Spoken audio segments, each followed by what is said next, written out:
Hey, hey, hey! Welcome back to the Daily Carnage Show, Season 2. If you don't remember me, I am Shannon. I'm a digital marketing strategist at Carney, and I'm your host. And I am so excited to be back. And as a refresher, this is our creative space and extension of our beloved newsletter, The Daily Carnage, which is trusted by over 23,000 marketers from around the world. All of us at Carney are total nerds for industry news and culture and research in general. And not only because it helps us with client work, but because it conditions us to be more like brand anthropologists, marketers and artists who are really tapped into what's going on and can speak authoritatively on what's coming. And today I've cherry-picked a few storylines that I think are really representative of this moment in our industry and our culture with regards to AI, security, and ethics. So without further ado, grab a sparkling seltzer and let's get started. Okay, as you know, OpenAI has officially begun testing ads in ChatGPT. This is an entirely new channel for marketers, and so we're all wondering, what is it going to look like and feel like to the user? First and foremost, the ads are not embedded within AI answers.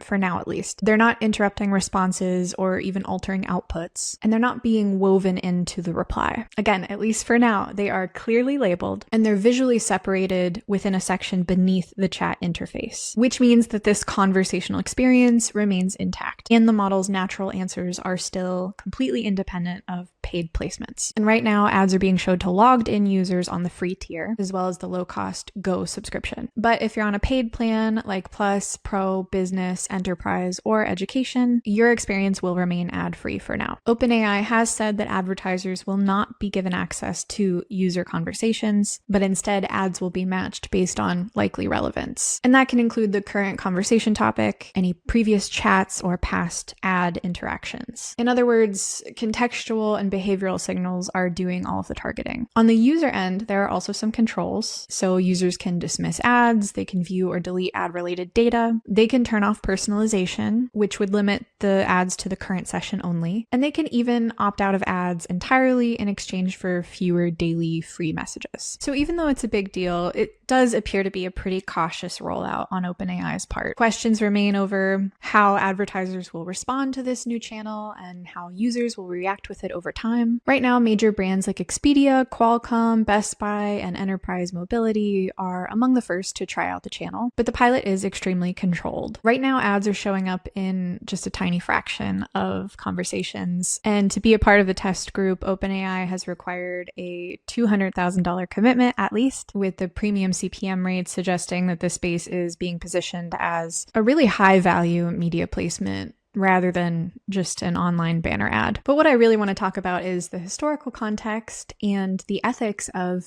this new channel. We are now several years into Gen AI chatbots, and for a while we've been in this market of fake monopoly money just being traded back and forth between AI companies. There's so much hype about what these chatbots can do, what they will be able to do, and now these companies are facing the question of monetization. The New York Times recently published a really interesting opinion piece by OpenAI researcher Zoe Hitzig, and she really puts a fine point on the problem that I think all of us kind of sense with ads being integrated into conversational chatbot experiences. People aren't just using AI to shop or write emails. People are interacting with it in really unusual, vulnerable ways. These interfaces have become receptacles where people share their innermost fears, their financial worries, their medical questions, relationship problems, career anxieties, basically anything you can think of. There's a level of disclosure here that we didn't even see with social media. People feel very safe in these interfaces, and that creates a fundamentally different ethical landscape than just another media channel. Layering advertising onto these deeply personal interactions, well, it's going to incentivize brands to target users at precisely their most vulnerable moments. It's not that the ads are inherently immoral. It's just that, as Hitzig argues, restructuring a company's revenue to begin really benefiting from this new kind of targeting will naturally start to optimize everything toward outcomes that serve advertisers and not people. Not that we're not people, but you know what I mean, like civilians. And if that sounds familiar, well, it should. It really calls to mind Facebook and a ton of other digital platforms that start with really idealistic missions that kind of dissolve once ad models are introduced. Hitzig actually reminded me that there was a time in Facebook history where users were actually invited to vote on the direction of the platform, which now seems like a total fever dream. Mark really wishes you would forget. And I'm sure you're thinking, okay, well, without advertising, what is a more sustainable way forward to offer this technology in a democratic way? Because the last thing we want is like AI to be only accessible to billionaires. I don't know where you are with it, but it's like, for me, I don't want it to exist, but it does. So I definitely don't want it to only exist for the elite. I want to know what you guys are doing. What are you using it for? But the op-ed kind of frames this as a false choice. There are definitely alternative funding structures that can be explored without kind of defaulting to the surveillance advertising model that we saw really take root during the social media era. By the way, is the social media era over yet? I am in my anti-social media era. And not to shill for Anthropic, but they did come out during the Super Bowl dunking on OpenAI's choice to integrate ads, saying that Claude will never have ads because it's just incompatible with their company mission. Do I believe them? No, like, as someone who has been in certain corporate settings forced under gunpoint to write boilerplate language, I'm not in the business of believing it. But you know, it was a nice campaign, and at least for now, it seems like they'll be pursuing other revenue streams. But believe me, I will be the first to jump on a hot mic to hold them accountable for any decision reversal. And it's okay, they can take it. They have a lot of money. The point is that when these new digital platforms that we begin to trust and integrate into our daily lives, and in this case, into our very psyches, when they open themselves up as a media channel, over time, it influences everything from product design and data collection to recommendation systems and ultimately user well-being. Yeah, and in this case, things can kind of get spooky quick. I'm sure you've seen the recent reports of something called chatbot psychosis. Oh, it's a thing. There's a Wikipedia article. And this is basically a constellation of really severe psychological symptoms that start to surface in certain people who engage really intensely with AI systems. But you know, this technology is now available to everyone for free. When a lot of people are living atomically, alone in their house, completely divided away from community. And so they start engaging in relationships with this apparently emotionally responsive piece of technology who is available 24/7. And so some of us may be even more high risk than we think to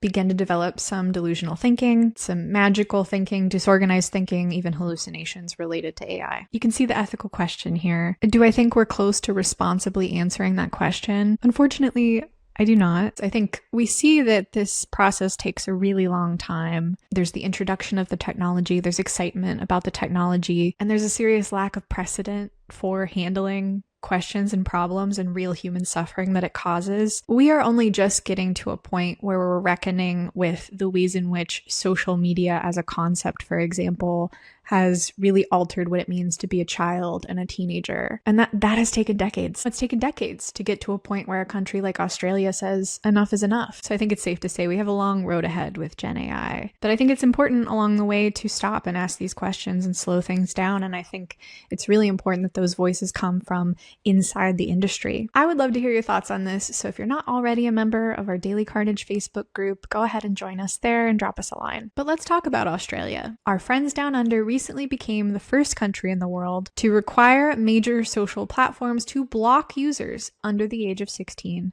from holding accounts. This policy went into effect December 2025. Platforms that don't implement this policy through age verification systems will be heavily fined, and millions of underage accounts have already been deactivated. And this has sent aftershocks into the industry at large, forcing us to really think about youth marketing as a concept. Agencies that are dealing with the immediate fallout are shifting budgets and creative plans away from traditional social feeds and toward contextual and privacy-first environments. So you'll see more focus on gaming communities, for example, like Roblox and Fortnite, as well as like audio streaming services and cinema advertising. Good old-fashioned cinema advertising. So it is by no means the end of youth marketing, and this is only Australia, but it would be really nice to see these budgets and strategies shift into more family-friendly media environments, CTV and podcasts and brand-safe video streaming. Places where you can still reach young people, but in responsible and compliant ways. And we're seeing countries in Europe and the UK start to weigh similar policies. Speaking of socials, that brings me to TikTok local feeds. You may have seen this above your FYP, and it's just a separate feed of videos and posts that are tied to your physical location, basically showing you what's happening nearby. And TikTok hopes that this will support local events and restaurants and small businesses and creators in your community. And to power this feed, TikTok is asking users to optionally share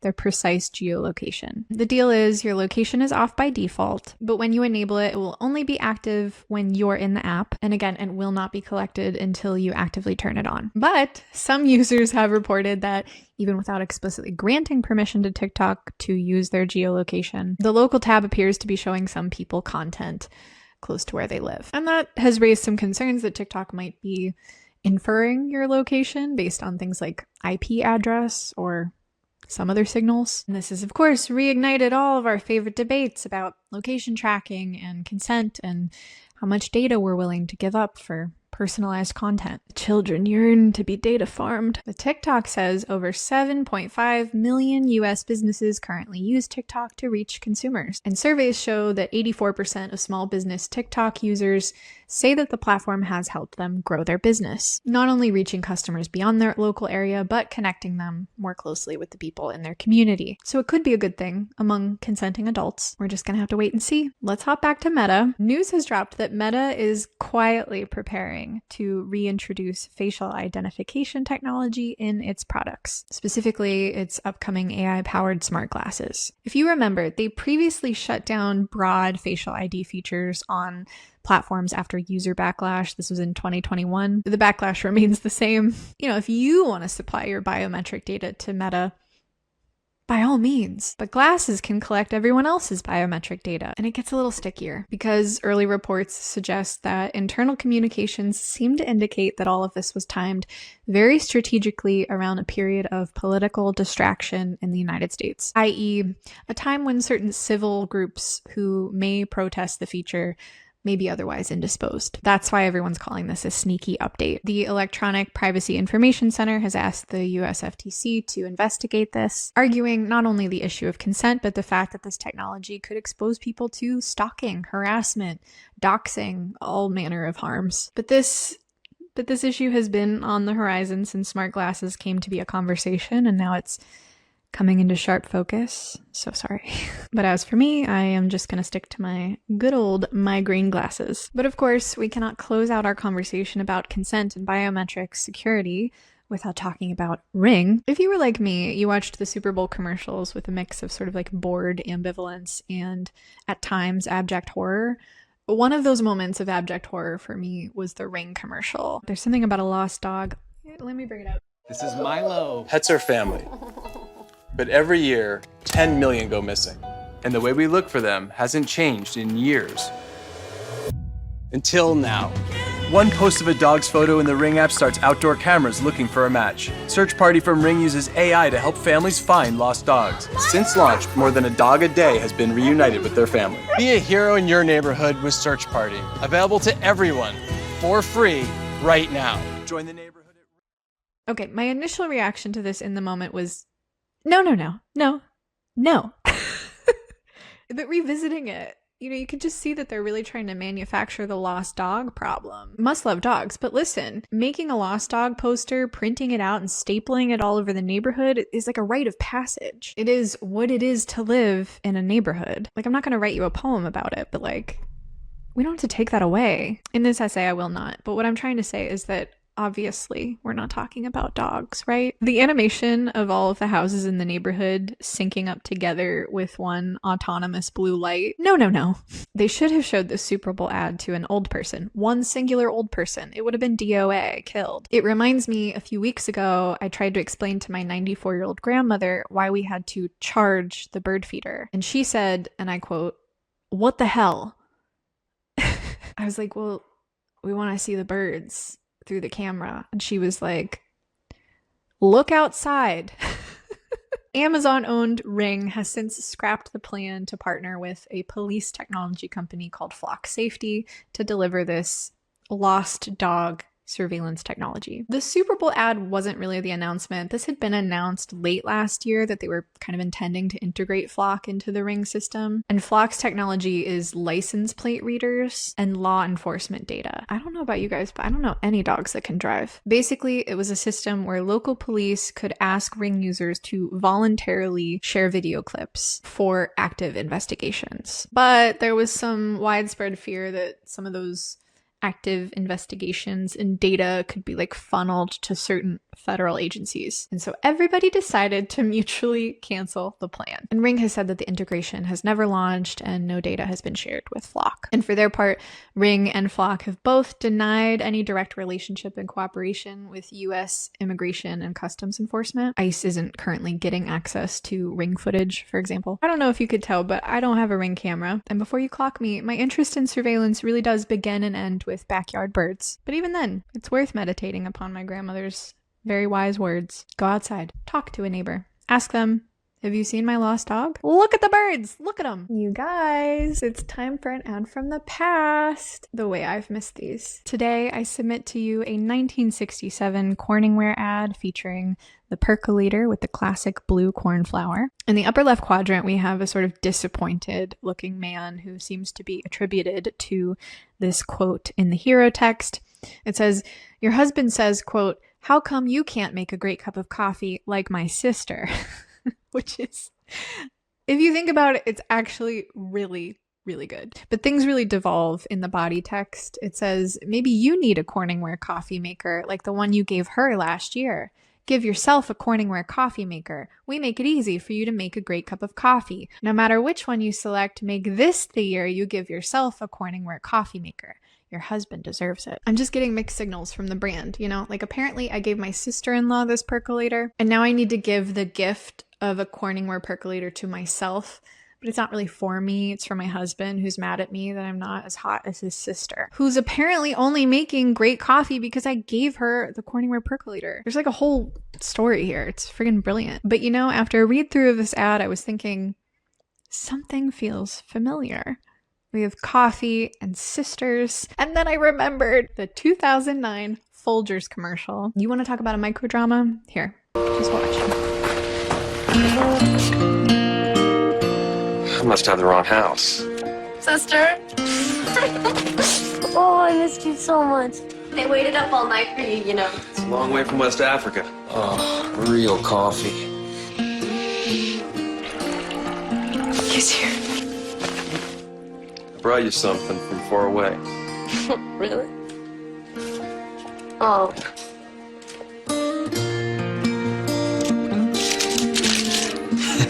What are you doing?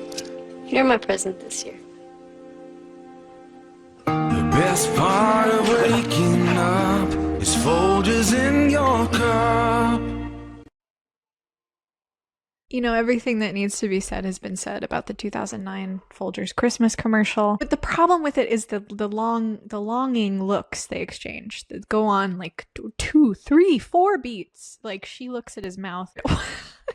Because it's friggin' weird. What the hell? Oh, and that is that on that. And that wraps it up this week for the Daily Carnage Show. Thank you so much for joining me. I'm so glad we're back, you guys. We would all love it if you liked our show, liked and subscribed across all our socials.